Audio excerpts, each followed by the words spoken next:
ලස්සනම කතාවක් තමයි මට ඕන වුණා ලංකාවේ McDonald's එකටයි KFC එකටයි ෆයිට් එකක් දෙන්න. ලෝකල් ප්‍රොඩක්ට් එකක් දාලා. පටන් ගත්ත කම්පැනි එක. ඒ කම්පැනි නම කන්ට්‍රි කැෆේ. මේකට ගත්තා ලොකු බිල්ඩිමක් රාජගිරියේ. වැඩේ පටන් ගත්තා. ඒක ඉන්වෙස්ට් කරා. ඒක අපි ප්‍රොඩක්ට් එකක් හැදුවා. ඒකට අපි කිව්වේ ඌඩල් කියලා. ක්ෂණික කෑම වර්ගයක්. ක්ෂණික කෑම වල රහස තමයි ඕනෑම තැනක කොහේ හරි ෆ්‍රැන්චයිස් කරාම එක වගේම හදන්න පුළුවන් වෙන්න බෑ. සරල රෙසිපි එකක් වෙන්න ඕන. ඉතින් අපිම රෙසිපි එකක් හැදුවා. මේ ප්‍රොඩක්ට් එක කොන්සිස්ටන්ට් නෑ. 10ක් විතර එක විදිහට එනවා. 11 වෙනි එක වෙනස්. මේක හරි කරදරයක්. ඊට පස්සේ try කරා හරි ගියේම නෑ. ඊට පස්සේ ඒක වැහුවා. ඒ බිල්ඩිමේ අවුරුදු 2කට අපි රෙන්ට් එක ගෙවලා තිබුණා.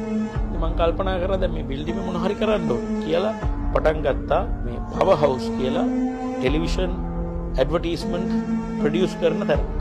ඒකත් ෆේල් වුණා. ඒක වහල්කොට පටන් ගත්ත එක තමයි අද මේ දෙරණ කියලා විල නැවතුනේ. ඒකයි අදටත් දෙරණ IT කම්පැනිගේ නම පවර් හවුස් ලිමිටඩ්. දෙරණත් අවුරුදු 3ක් ටිකටම ෆේල් වුණා. ඇත්තටම වහන මට්ටමට ආවා. වහන මට්ටමට කියන්නේ විරාජ් මට පළවෙනි වතාවට ජීවිතේ ප්‍රෙෂර් කියන එකක් ගැටතියක් කියන එකක් දැනුනේ දෙරණ නිසා. මොකද සප්ලයර්ස් ලගේ ගෙදරට එනවා සල්ලි ඉල්ලගෙන ෆස්ට් ටයිම්. ඊට පස්සේ කොහොම හරි ඒක ඇතුලේ ආයිමත් අපි නිර්මාණශීලීව හිතලා රීලොන්ච් කළා ලස්සන දෙරණ කියලා.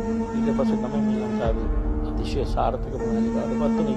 මේක පිටිපස්සේ තියෙන ෆේල් වෙච්ච කතා ගොඩක්. මම ආසයි ගැන කතා කරන්න. මොකද ෆේල් වෙනවා කියන්නේ නෙගටිව් දෙයක් නෙමෙයි.